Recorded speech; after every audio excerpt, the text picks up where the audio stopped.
नमस्कार। ये all India radio के विदेश प्रसारण प्रभाग की हिंदी सेवा है। इंग्लैंड, पश्चिम यूरोप, दक्षिण पूर्व एशिया, पूर्वी अफ्रीका, मॉरिशस, पश्चिम एशियाई देशों और खाड़ी देशों के लिए लक्षित हिंदी सेवा के इस सोशल मीडिया कार्यक्रम में आप सभी का स्वागत है। पेश है ESD news magazine.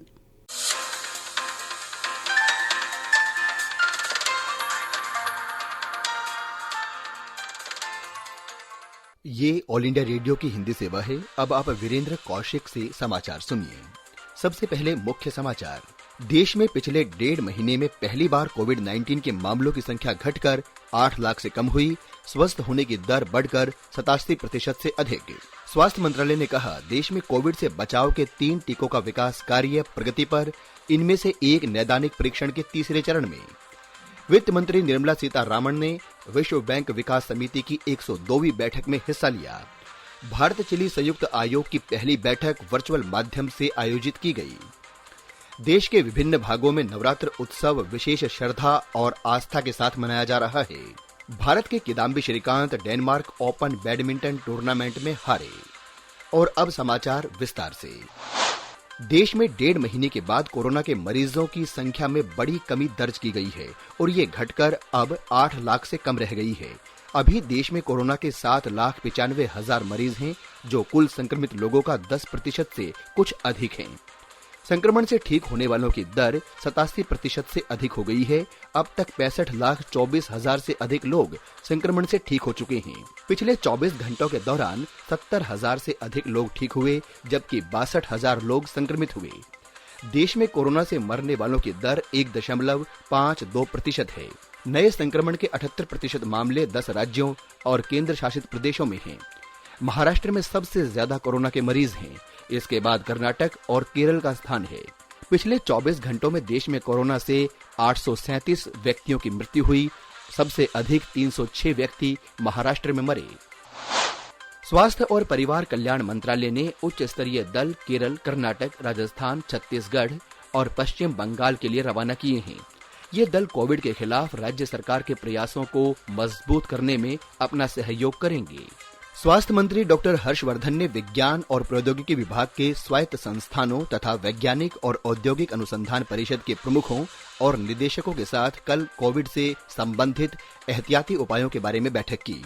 Doctor Harshvardhan ने कोविड महामारी से निपटने में वैज्ञानिकों के प्रयासों की सराहना की।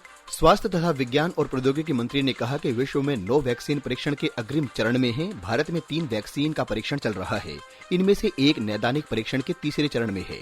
उन्होंने आशा व्यक्त की है कि देश में जल्दी ही कोरोना वैक्सीन का निर्माण शुरू हो जाएगा। डॉक्टर हर्षवर्धन ने कहा कि कोविड से संघर्ष अभी खत्म नहीं हुआ है, इसलिए पूरी सावधानी और सतर्कता जरूरी है। उन्होंने कहा कि त्योहारों और सर्दियों के अगले 2.5 महीने कोरोना के खिलाफ संघर्ष में बहुत महत्वपूर्ण हैं। उन्होंने कहा कि प्रत्येक नागरिक की जिम्मेदारी है कि किसी भी हाल में एहतियाती उपायों में कमी न आने दी जाए। स्वास्थ्य मंत्री ने इस महीने की 8 तारीख को शुरू किए गए जन आंदोलन के तहत प्रधानमंत्री के आह्वान का अनुसरण करने की अपील की। स्वास्थ्य मंत्री ने बताया कि भारत में कोविड संक्रमण से मुक्त होने की दर विश्व में सबसे अधिक है और मृत्यु दर सबसे नीची दरों में है। उन्होंने कहा कि सरकार ने जरूरत के अनुरूप परीक्षण क्षमता में बढ़ोतरी की है। उन्होंने कहा कि भारत मास्क, व्यक्तिगत सुरक्षा उपकरण और वेंटिलेटर की उपलब्धता में आत्मनिर्भर हो गया है। वित्त मंत्री निर्मला सीतारामन ने वीडियो कॉन्फ्रेंस के माध्यम से विश्व बैंक विकास समिति की 102वीं बैठक में हिस्सा लिया। उन्होंने कहा कि कोविड-19 से विकसित और विकासशील दोनों ही अर्थव्यवस्थाएं प्रभावित हो रही हैं और आर्थिक वृद्धि को पटरी पर लाने के लिए वर्षों से किए गए उपायों से मिली कामयाबी के लिए संकट पैदा हो गया है। बैठक को संबोधित करते हुए उन्होंने कहा कि कोविड महामारी का असर विकासशील और विकसित दोनों देशों पर लगातार पड़ रहा है और गरीबों के खिलाफ पिछले कई वर्ष से कठिन संघर्ष की उपलब्धियां खोने की कगार पर हैं। उन्होंने कहा कि भारत सरकार ने महामारी का फैलाव रोकने तथा इसके सामाजिक और आर्थिक असर को कम से कम करने के विभिन्न उपाय किए हैं। सरकार ने गरीबों को खाद्य सुरक्षा उपलब्ध कराने और सीधे नगद राशि के अंतरण के लिए $23 अरब की घोषणा की है। उन्होंने कहा कि सरकार कोविड महामारी को देखते हुए स्वास्थ्य संबंधी बुनियादी ढांचा मजबूत करने के लिए $2 अरब 3 करोड़ व्यय करेगी। वित्त मंत्री ने कोविड महामारी से निपटने के प्रभावी उपायों में सामूहिक प्रयास को महत्वपूर्ण बताया तथा वित्त वर्ष 2020 की चौथी तिमाही में कारगर प्रयास और विश्व बैंक समूह से 45 अरब डॉलर की सहायता राशि का स्वागत किया। वित्त मंत्री ने कोरोना के खिलाफ लड़ाई में सामूहिक प्रयासों को महत्वपूर्ण बताया। उन्होंने वित्त वर्ष 2020 की चौथी तिमाही में बेहतर प्रदर्शन का स्वागत किया, जिसमें विश्व बैंक ने कोरोना के खिलाफ जंग में 45 बिलियन डॉलर की मदद का आश्वासन दिया है। भारत चिली संयुक्त आयोग की पहली बैठक कल वर्चुअल माध्यम से आयोजित की गई। विदेश मंत्रालय ने बताया कि दोनों पक्षों ने अपने व्यापक संबंधों के भविष्य पर चर्चा की और दोनों देश व्यापार और वाणिज्य, कृषि, स्वास्थ्य और सामाजिक सुरक्षा, रक्षा, अंतरिक्ष, विज्ञान और प्रौद्योगिकी, ऊर्जा खनन क्षेत्र में सहमत हो गई हैं। मंत्रालय ने बताया कि बैठक की अध्यक्षता विदेश मंत्री एस जयशंकर और उनके समकक्ष आंद्रेस अलामंद ज्वाला ने संयुक्त रूप से की। इस दौरान विदेश मंत्री ने अपनी विदेश नीति में भारत को प्राथमिकता वाले देश के रूप में नामित करने के चिली के फैसले का स्वागत किया।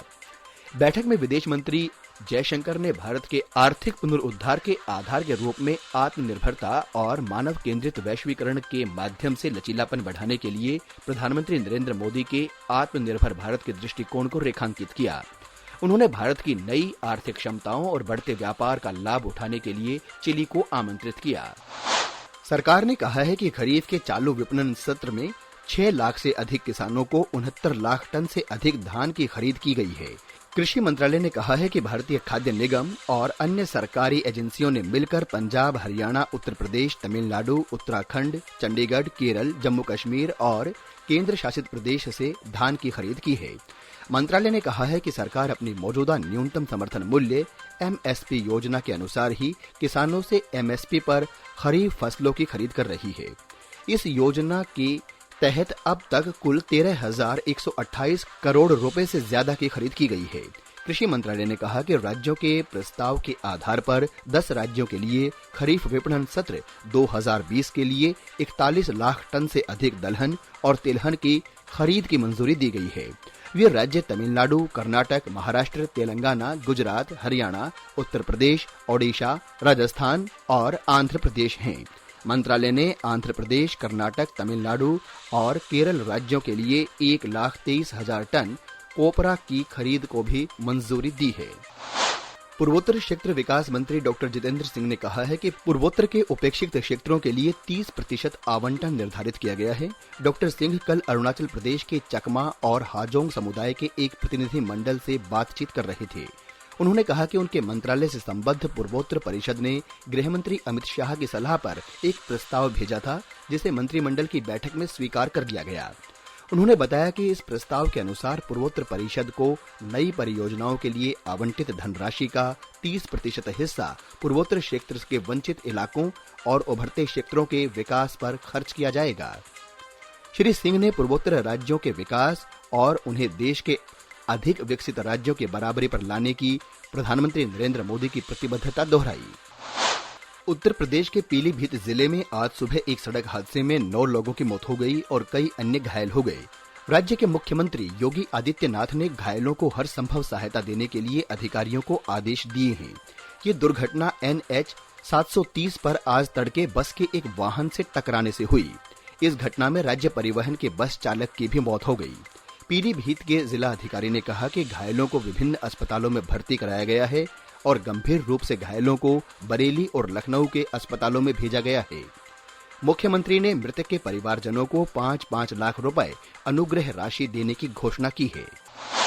फ्रांस के राष्ट्रपति इमैनुअल मैक्रों ने पेरिस के एक उपनगर में शुक्रवार को इतिहास के शिक्षक की हत्या की कड़ी निंदा की है और इसे इस्लामी आतंकी हमला बताया है। उन्होंने लोगों से उग्रवाद के खिलाफ एकजुट होने की अपील की। अधिकारियों ने बताया कि शिक्षक ने अपनी कक्षा में इस्लाम के पैगंबर मोहम्मद के कैरिकेचर की चर्चा की थी। शिक्षक का सिर काटने वाला संदिग्ध हमलावर शुक्रवार को ही पुलिस की गोली में मारा गया। फ्रांस के आतंकवाद रोधी विभाग ने इस हत्याकांड की जांच शुरू कर दी है। श्री मैक्रो ने कॉन्फ्लेंस सेंट होनोराइड कस्बे में उस स्कूल का दौरा किया जहां शिक्षक काम कर रहा था और वहां कर्मचारियों से मुलाकात की। उन्होंने कहा कि हमारे एक साथी की हत्या कर दी गई क्योंकि वो अभिव्यक्ति और आस्था की स्वतंत्रता का पाठ पढ़ाता था। इतिहास शिक्षक की जघन्य हत्या और कॉन्फ्लेंस सेंट होनोराइंड कस्बे में हुई, जबकि हमलावर को पुलिस ने पास के इरेगनी इलाके में मार गिराया। देश के विभिन्न भागों में नवरात्र उत्सव विशेष श्रद्धा और आस्था के साथ मनाया जा रहा है। शक्ति रूपा देवी दुर्गा की आराधना का अनुष्ठान नवरात्र आज से शुरू हो गया है। 9 दिन के अनुष्ठान के पहले दिन मां दुर्गा के शैलपुत्री रूप की पूजा अर्चना की जाती है। प्रधानमंत्री नरेंद्र मोदी ने नवरात्र की शुभकामनाएं दी हैं। श्री मोदी ने आशा व्यक्त की कि मां जगदम्बा सबके लिए सुख, शांति और समृद्धि लाएंगी। प्रधानमंत्री ने नवरात्र के प्रथम दिवस पर मां शैलपुत्री को नमन किया। उन्होंने मां शैलपुत्री के आशीर्वाद से पूरे विश्व के लिए सुख, समृद्धि, स्वास्थ्य और सुरक्षा की कामना की। उन्होंने कहा कि मां दुर्गा की अनुकंपा हमें निर्धन और वंचितों के जीवन में सकारात्मक बदलाव लाने की शक्ति देगी। भारत के Kidambi Srikanth Denmark Open badminton tournament से बाहर हो गए हैं। श्रीकांत को कल रात डेनमार्क के ओडेनसे में खेले गए मुकाबले में चाइनीज ताइपे के चोउ तिएन चेन से क्वार्टर फाइनल में 20-22, 13-21, 16-21 से हार का सामना करना पड़ा।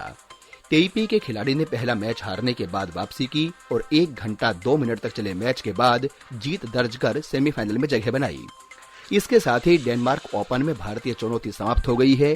भारत के ही लक्ष्य सेन दूसरे दौर में, जबकि अजय जयराम और शुभंकर डे पहले दौर में टूर्नामेंट से बाहर हो गए थे। इसके साथ ही ये समाचार बुलेटिन समाप्त हुआ।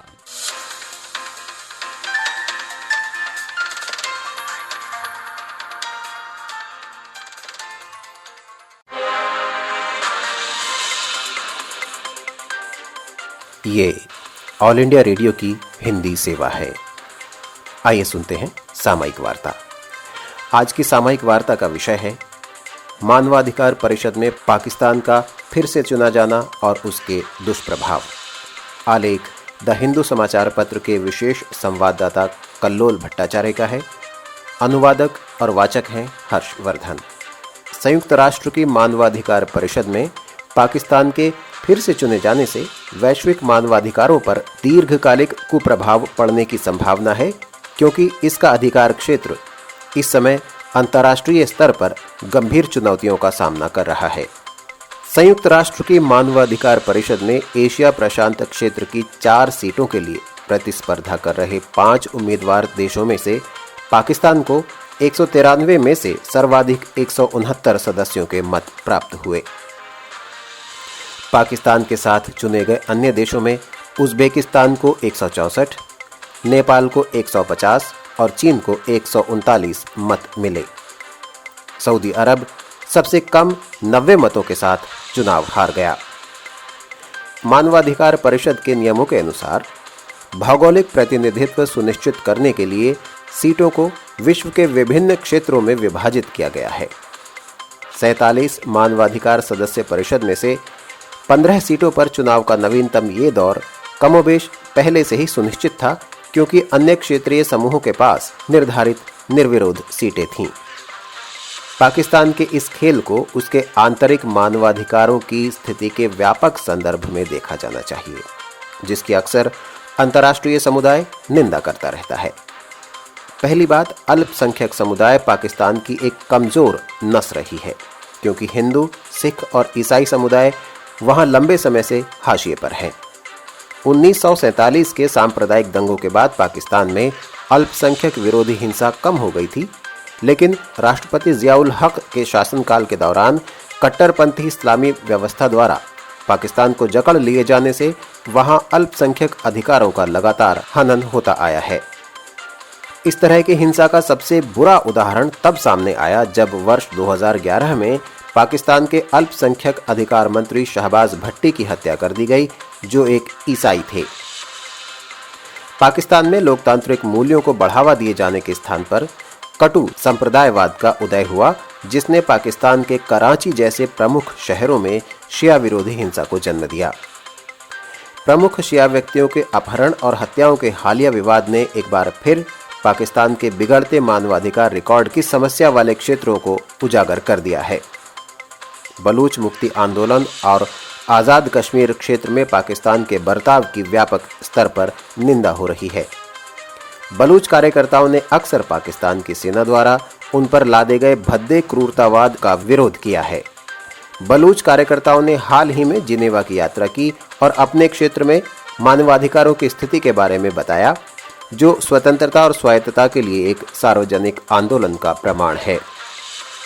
पाकिस्तान में हो रहे मानवाधिकारों के उल्लंघन और अंतर्राष्ट्रीय बदनामी की संभावनाओं के संकट को चलते हुए उसके समक्ष संयुक्त राष्ट्र मानवाधिकार परिषद का सदस्य बने रहने का एक कारण स्पष्ट था।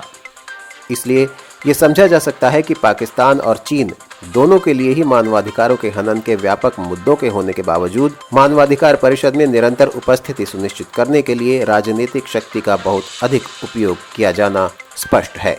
इसलिए इस मतदान को पाकिस्तान में मानवाधिकारों के वृहद संदर्भ में देखा जाना चाहिए, क्योंकि ये विशेष रूप से इस मामले में दूसरों को प्रभावित करता है।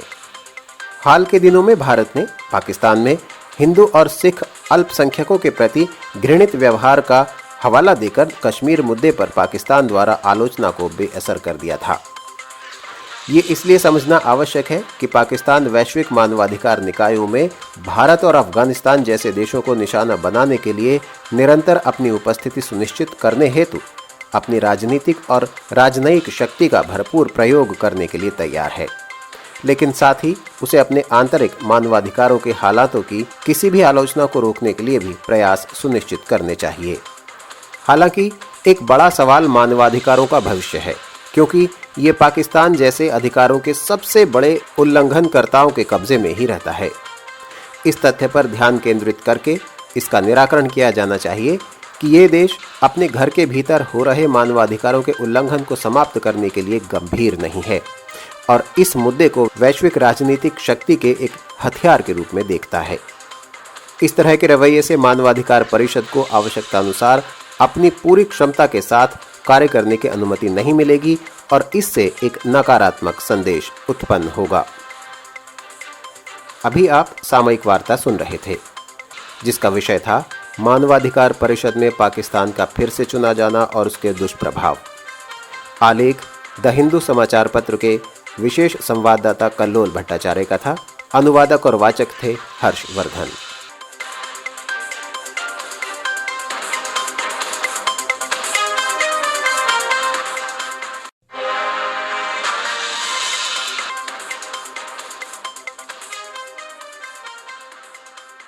समाचार पत्रों से आलेख हिंदी एकांश ऑल इंडिया रेडियो स्वर वीरेंद्र कौशिक। राजधानी दिल्ली से प्रकाशित समाचार पत्रों ने अलग अलग विषयों को अपने संपादकीय में शामिल किया है। साथ ही अन्य अहम समाचारों की सुर्खियों ने भी प्रमुख पृष्ठ पर स्थान पाया है। दिल्ली एनसीआर में प्रदूषण और पराली जलाने संबंधी समाचार आज प्रकाशित अखबारों की प्रमुख सुर्खी हैं। नव भारत टाइम्स ने लिखा है, पराली जलाने पर अब सुप्रीम कोर्ट की नजर, दिल्ली में ई वाहनों का रजिस्ट्रेशन फ्री। राष्ट्रीय सहारा ने इस खबर को पहले पन्ने पर स्थान दिया है। प्रधानमंत्री नरेंद्र मोदी का ये बयान, एमएसपी पर फसल खरीद प्रक्रिया जारी रहेगी, अखबारों में प्रमुखता से है। 42 साल बाद बड़े बदलाव का खाका तैयार, बेटियों की शादी की उम्र बदलेगी, ये हर धर्म पर लागू हो सकती है, दैनिक भास्कर के पहले पन्ने पर है। वहीं हिंदुस्तान लिखता है, बेटियों के लिए शादी की उचित उम्र जल्द तय करेंगी, गठन समिति की रिपोर्ट का इंतजार।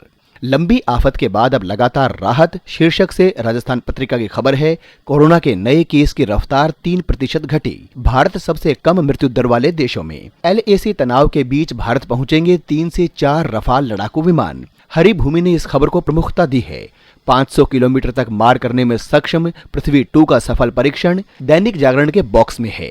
जम्मू कश्मीर में दूर दराज के गरीबों के इलाज के लिए मुफ्त हेलीकॉप्टर सेवा अमर उजाला की न्यूज डायरी में है। हिंदुस्तान का संपादकीय है, चंदे में पारदर्शिता। पत्र लिखता है, राजनीतिक पार्टियों को मिलने वाले चंदे के संबंध में आने वाली कोई भी सूचना न केवल सुखद बल्कि स्वागत योग्य भी है। राजनीति में कहां से पैसा आ रहा है, इसकी पूरी सूचना देश के नागरिकों को होनी ही चाहिए। Association for democratic reforms ADR की ताजा रिपोर्ट न सिर्फ ये बताती है कि किसने सबसे ज्यादा कॉर्पोरेट चंदा दिया, बल्कि इससे ये भी पता चलता है कि किसे सबसे ज्यादा चंदा मिला।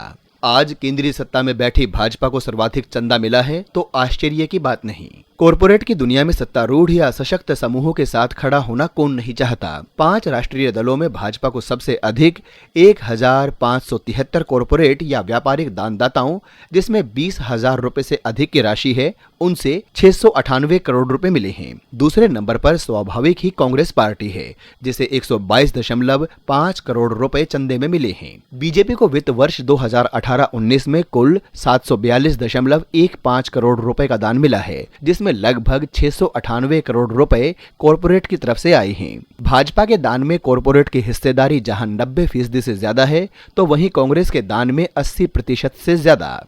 ये भी गौर करने वाली बात है कि टाटा समूह का प्रोग्रेसिव इलेक्टोरल ट्रस्ट देश में राजनीतिक चंदा देने के मामले में सबसे आगे है। उन तमाम कंपनियों का पता देश के लोगों को होना चाहिए जो राजनीतिक दलों को चंदा दे रही हैं। इसमें कोई बुराई नहीं। राजनीतिक दलों को चंदे या सरकारी मदद की जरूरत पड़ती ही है, चूंकि हमारे देश में सरकारी मदद का प्रावधान नहीं है, इसलिए राजनीति चंदा आधारित है।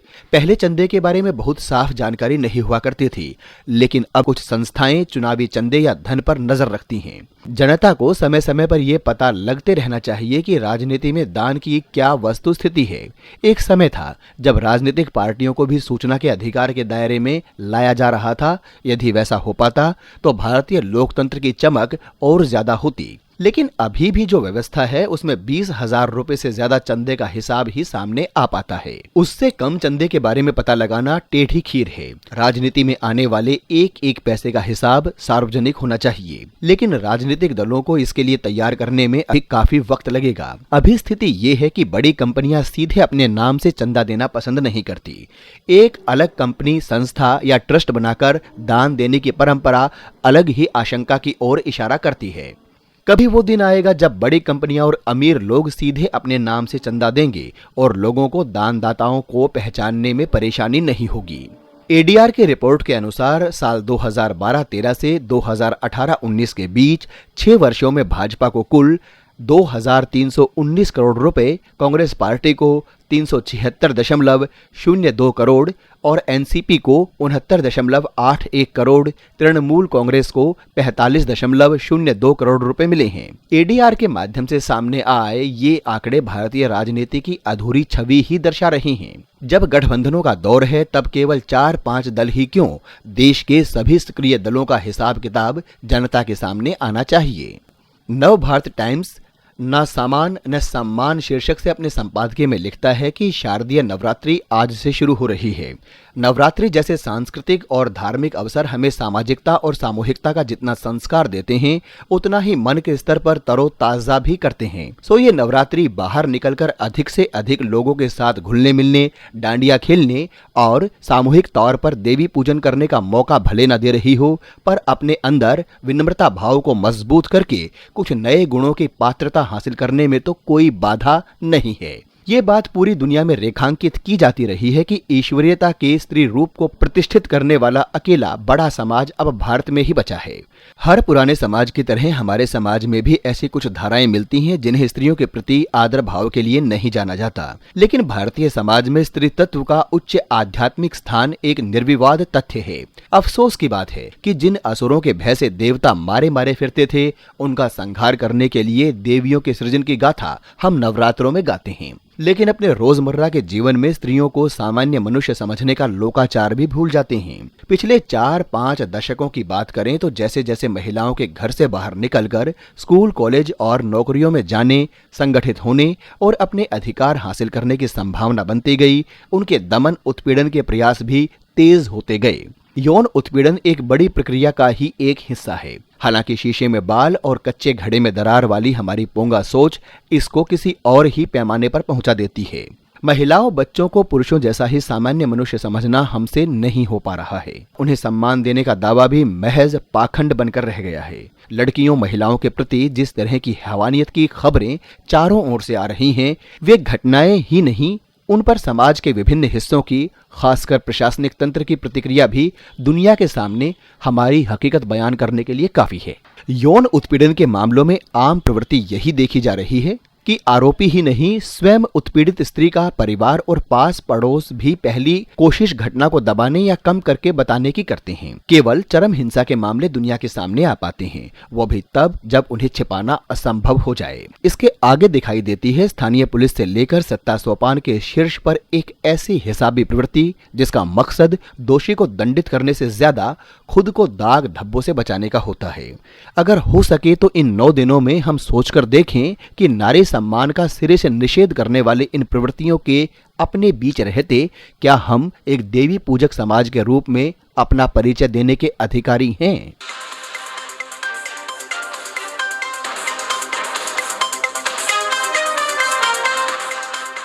ये था ऑल इंडिया रेडियो के विदेश प्रसारण प्रभाग की हिंदी सेवा का यूट्यूब कार्यक्रम। ESD न्यूज मैगजीन का अगला अंक लेकर हम फिर हाजिर होंगे। अब दीजिए इजाजत, नमस्कार।